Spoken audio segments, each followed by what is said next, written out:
Hey everybody, welcome to the newest episode of Behind the Lou. I am Brendan. I'm joined with Sean and Adam as always. So today we have some big breaking news that happened late last night. Ryan O'Reilly and Noel Accari have been traded to the Toronto Maple Leafs. So we got another first round pick and more picks involved in there. I don't know the full details. I don't have it pulled up right here, but I know Sean does. I didn't. But They gained two players from it, and then they a did, yeah. first round, second round, third round pick, if I'm not Yeah, wrong. it was a good package. Yeah, I mean it's not bad. Massive package, but we just win 3 games in a row. We talked about it last episode that if maybe there's a chance if they win this week, which they still have to play the Avalanche, but now it's like You know what happened? It was simple. Doug Armstrong pulled up our podcast and took it personally and was like, well, we just can't have that happen. So the full trade is actually a three-way trade. This is a very interesting thing. So as we all know, there in the NHL, we have what's called a hard salary cap, which means you can't go above, I think it's $82.5 million for your full roster. Toronto Maple Leafs have a lot of money tied up in a few players, so they needed to get Ryan O'Reilly's salary retained at least 75%. Teams are only allowed to do it at 50%. So the way the whole trade works out is Toronto gets Ryan O'Reilly, Noel Acciari, and a guy named Josh Pilar, who's from Minnesota. In return, Minnesota gets half of the other half that we've retained from O'Reilly to take another half of it, so like about 1 point something, and a fourth round pick from Toronto. Meanwhile, we get Adam Gaudette, Mikhail Abramov, this year's first round pick, this year's third round pick, which is actually the Ottawa Senators pick that Toronto got from the what's his name, Matt Murray trade, former Stanley Cup champion Matt Murray with the Pittsburgh Penguins, who's now also still with Toronto, and a 2024 second round pick. I mean, it's kind of wild to see that like mid season. Like I don't know, were you guys expecting it to happen? I mean, happen at all? Well, we knew that O'Reilly was going to be a free agent this year. We didn't know what this team was going to be. I mean, I thought they were at least going to be above 500, or like right now I think they're at 500 right now. They with the one win yesterday or a couple days, or however many. So I guess it's like they could like I know you guys are on a 3-game win streak. I mean, it's not huge, but it's a win streak. And were they like contributing like heavily? Both those guys you guys traded. I think O'Reilly like, was, and O'Reilly Acciari's was. been one of the most consistent players this season. Here's the way it breaks down. For the Blues, they now own 3 first round picks going into this draft, which is the most out of everybody right now in the first round. Compared to like the losing teams like San Jose, Columbus, Arizona, we have 3 first round picks and what is considered a very highly touted about deep draft. And that's a big deal. And, you know, it could be a handshake agreement too between Doug Armstrong and Ryan O'Reilly, to where he's like, hey, because there was conversations where Doug got Ryan's opinion on where he wanted to go if he were to be traded. He took in consideration everything. Ryan O'Reilly is from the Ontario province, about 2 hours outside of Toronto, so he has family that's near there, so they could use the whole hometown person's story. Another thing with it is like nothing stops Ryan O'Reilly after this year to come back too. That's what I was thinking. It was like I feel like that was kind of a smart move because they probably knew he was leaving, so they just capitalized off of him and was able to like gain from it. Yeah, I mean, a lot of people usually let their free agents just walk, and to get 2 first rounds for people who weren't going to be possibly around next year, I think it's great. You still got Bucci too, who's probably the most highly demanded player that we have, and you're probably going to be able to get a first round from that. And you're looking at 4 first round draft picks for this summer. Like you're talking about Barbashev. That's what I meant. Sorry. Yeah, I got. Which I could believe. I think Barbashev, if I were to choose teams, it would either be probably Boston or New Jersey. Honestly, there was a tweet about I think from Thomas Welch talking about how there were like 14 scouts from the NHL all at the New Jersey game, and Barbashev had top line minutes.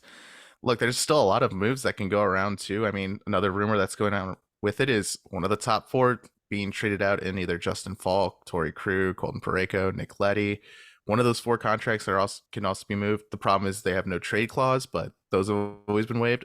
But I think another big element with the whole trade and what's happened is St. Louis has now become the middleman for a lot of deals. As you guys saw with this trade in Minnesota, Minnesota takes in some money and gets a free 4th round pick for it. That's literally it. They just retain money and get picks back. So what's to stop saying, Blues become the middleman for New Jersey to get Timo Meyer from San Jose? What's to stop them from, helping Boston out with getting even a better return, and maybe we get a prospect or another pick back?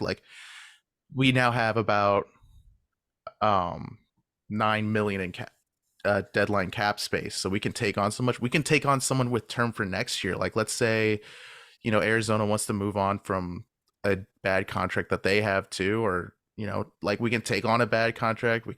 There's so much more flexibility now. And again, if you want to be the hopeful, optimistic Blues fan with it all, it's not the best lineup, but the West is kind of a mess. And if you still make playoffs, hypothetically, you have 3 first-round picks and then you make playoffs. Even if I'm out, I feel like I'm out in the win-win. first round. Yeah, even if I'm out in the first round, I'm totally fine with 3 first-round picks that you get from it all. Yeah, and the thing is you look at where this team is, you kind of wonder like some of these young guys that you got right now who are going to have more ice time than they would have with obviously now Vladdy gone, Accari gone, and now O'Reilly, and you're probably looking at Barbashev being moved more than I think he's more than likely the next one to be moved. You have if you have 3 first-round picks at that point, then I mean, if you look at everyone that's going to be playing, I mean, they might have a chip on their shoulder to try to go out and play harder than maybe some of the other guys would have something to prove. You know what I mean? So it gives those young guys opportunity to flourish, exactly. Rather than you guys being in a full rebuild next year and them getting the season. Now they're getting all this time on the ice when they could be getting it now and possibly still have a shot to get into the playoffs. Yeah, Logan Brown is a player that I was very happy about that we got in the Zach Sanford trade, because he's from St. Louis and he was I think a 10th or 11th overall pick who just never got his feet underneath him while in Ottawa. And, now he can get into the lineup and have a chance to actually make some noise.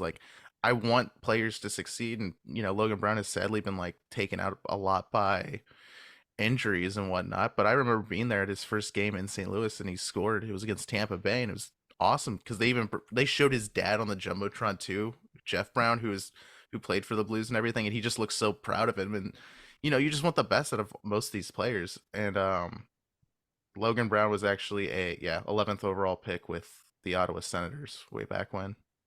So to kind of go from to look at the Maple Leafs perspective of this trade, didn't their GM say that they were not going to be wanting to trade high draft picks going into this deadline? This has been such a weird thing for Toronto because now if you look at their cap friendly page, they have so many UFAs coming up too.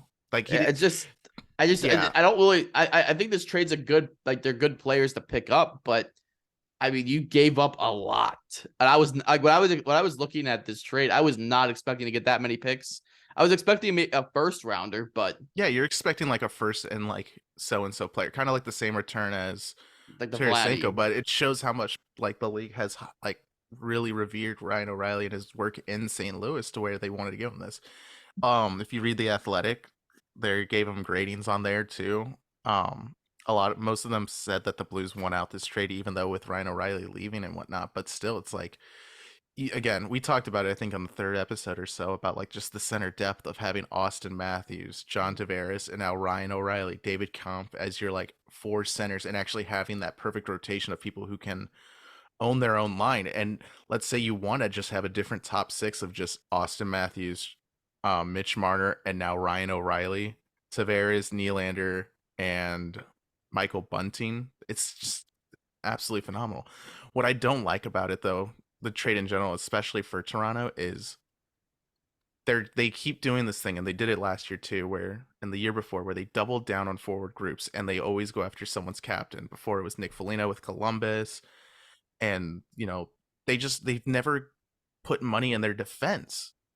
And that's what's frustrating, I think, for a lot of Toronto fans too, I would say, is they think that the defense can sometimes not be enough, but it's But you know, you have O'Reilly is actually, I mean, he can play like a defenseman. well, he's a very well-minded defensive forward, but still, it's like, you know, you tell me this top four of defensemen in Morgan Riley, TJ Brody, Justin Hall, and Timothy Liljegren. And then you have your other, like, another four defensemen in Rasmus Sandin, Connor Timmins, who they got from Arizona, who's been playing really good, and the former captain of the Seattle Kraken, their first captain that they ever had in Mark Giordano. It's just like, I don't think it's enough. Like, you should have, I genuinely feel like they should have gone for more of a defensive, like an actual defenseman that you want for staying power. Because you know, last year it was Jake Muzzin for them, and Jake Muzzin gets hurt. He's probably never going to play again too, and so they have him on LTIR. They have Nick Robertson, another player that they were high on LTIR, he has a young career. He's only 21, but it's been absolutely destroyed by the pandemic and, you know, injuries and whatnot. And I don't know. It's, again, if I will root for Toronto to go past the first round, because that's been their biggest problem, is just to get past. They haven't made it past the first round since 2004. Jesus. Yeah, what was worse was that everyone's making a big deal of it because they're the big team. I mean, they pay Matthews 11.6 million. They're paying Tavares 11 million. They're paying Mitch Marner 10.9 million. That's 30 million just in your forward group, and you only have a cap space of about 82.5 million. It's a different way of building a team, but if they can pull it off, go for it. I really do hope that Toronto does make it past the first round, just because, like, I'm tired of the storyline with it. Just fucking win, get some playoff success. Last year was very painful. I remember we went to Up Down at like St. Louis, and we were watching that game last year. There was like I think it was their game 7, and it was just. They just got you could just tell like out. Toronto was gonna we all thought they were gonna riot after that. Because weren't they up in the series? They were I can't up remember. in the series. I remember us being at Hot Shots in Winsfield, and there was a Toronto Maple Leafs fan there watching the game 6 go on. They had the lead in there. They lost. 7th game, I think they were only 1 goal away from winning it. It's just like, just get some playoff success and move on from the storyline. But they're not looking just to get past the first round. They want to win a cup, and you know, that's every team's goal. It's good for Dubas to finally, you know, put his money where his mouth is, double down on the players that he chosen to keep and pay, and, you know, just make some noise. That's all I ask. Yeah, hopefully it works out for them. I mean, they're getting good pieces here with this trade, just from our experience with them. I mean, O'Reilly helped. He was the MVP on the cup run, and then you have Accari, who's been very solid for us this year. It makes it very interesting too, compared whenever you think about the trade tree back in 2018, whenever that was made of, you know, you trade for Ryan O'Reilly with Tage Thompson, a first round pick, that Vladimir Sobotka, I know he won a Berglund. cup, but I would love to have Tage Thompson on this team. Yeah, but it's just, and now that the trade tree with that continues to go, and it depends on who we choose with it or what we do. Here's another thing that I speculated with my dad on it. It was what's to stop the Blues from taking all 3 first-round picks, packaging them with a defenseman to get a number 1 defenseman in, like, Erik Karlsson or something like that? I said it half joking, don't you think that? But because I've seen that been talked about a lot, and some people would rather just go through the draft and just develop the players that you're going to draft. So what would you rather do? Because for me, I would rather draft and develop the guys how I want them to be and mold them into what they can work with Kyrou and Thomas moving forward. But would you rather just try to kind of risk it a little bit and package these picks into getting a number 1 player for next year and moving forward? Because I don't know if this team is ready to have they're not just one piece away. That's the problem. Well, they don't always have to package all the picks together. They could keep a low one and get rid of their 2 highs. Well, yeah, but if you're going to want a number 1 like defenseman, you're going to have to pay more, obviously. So I don't know. I just don't know if it's worth it. Yeah, and that's where I kind of lose sight of it all, because I mean, maybe because my problem is, as a Blues fan too, is I still look at this top 4. Hell, even top 5 if you consider Marco Scandella in there when he's not injured. And I still see it as a competent defensive core that can But play games. is it a cup contender core? Yeah, and that's the 'Cause thing. that's what I we mean, want. yeah, and maybe it's just even now, as someone who was like a big fan of Jay Bomeister too. Again, like maybe we did really underestimate what Jay Bomeister brought to the team as a Yeah, defensive player. Maybe we yeah. underestimated what Edmondson, Vince Dunn. Piran. Yeah, that's the funny thing. I have these fucking posters right here, and all these players are gone now.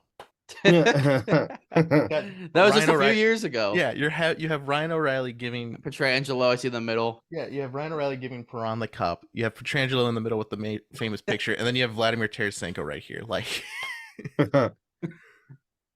Oh man, that Welcome just to what it hurts feels to- like to be a Pirates fan. No, you didn't win anything. We didn't win nothing, but we still had fucking talent. But no, that was that cup run. I mean, to me, is the cup run team. I know there's some players still remaining, but is that team officially with this O'Reilly trade gone? Like if is the vibe of it gone? No, because Thomas, you know what kind of vibes? Well, Thomas was there, but here's the kind of vibes I get with it. The vibes I get with it is I see it kind of like a Ryan Getzlav, Corey Perry kind of cup run where those two players with Anaheim. That was the year where Chris Pronger was with the Anaheim Ducks, and he won a cup with them, and that really pissed off a lot of Blues fans because you wish your now retired defenseman played to win a cup with you guys, but maybe they have those kind of lessons. If we get the same legacy as the Anaheim Ducks from 2007 up until about 2017, that's not a bad run because that's a 10-year span of like just absolute success. I think they made the Western Conference about 3 or 4 times, but maybe a little bit less, maybe 2 or 3 if I say that, because they would run into LA, who was nonstop with Jonathan Quick. They would run into Chicago with their 3 Stanley Cup runs. It's so heartbreaking just to see this old core and old guard go, but you have to understand that like Doug pays Thomas and Kyrie this money because they see him as the next 2 franchise pieces of the team. Mm-hmm. So, as again, going back to the defensive side though, I don't see any changes with that really. I mean, if it does happen, I would really want to see like an absolute splash of a defenseman, but I just don't know who that would be for us. I mean, last year I thought it was going to be Ryan McDonough before he got traded to Nashville, but I don't know. Yeah. But overall, I think I'm happy with the trade just because you get the other first round pick. Oh yeah, like I'm still happy too. Again, we have the most first round picks in this upcoming draft, which is nice. Yeah, and then just for Ryan O'Reilly though, from all of St. Louis, just thank you for what you did in 2019 and just what you brought to the table here. If you do come back on a team friendly deal, we'll obviously be happy to see that, but I'm not expecting him to come back. Personally. Well, what's interesting was that Andy Strickland tweet where he said that Ryan O'Reilly's agent was in town or coming into town next week too. Wait, he's coming into town next week? Yeah. Why? I mean, the season's still going on. Yeah, it was a cryptic tweet, but maybe they wanted to talk. If any player was going to come back, it would be him. But because I feel like they would have made a deal going on with that, just because he's like the most like you just turn on Bally Sports, he's on every fucking commercial there is. Like here with Car Shield. And what's the other one? The heating and cooling. Off heating, air and cooling. Yeah, he's on those all the time. Yeah, he's all over here. Like he's like the media guy. So, I mean, it wouldn't surprise me if he's back, but I don't think he will. I could see him signing an extension with the Maple Leafs, honestly. Yeah, it just depends on where that money comes from. Yeah, where that comes from. But I mean, with all the free agents they're coming off, that's going to be coming off for them. I feel like they might. I think he'll be willing to stay there just because for like the later part of his career, just being able to stay where he's from. I think that might be appeal to him. Because he doesn't owe us anything. He gave us a cup. Yeah, he gave us everything we needed. And, Noel Accari is the perfect bottom 6 forward that they needed. They needed that. Yeah. Everyone always complains that they don't have enough toughness. But when you have now Michael Bunting and Noel Accari as your, rough hitters going into a game, that's pretty good.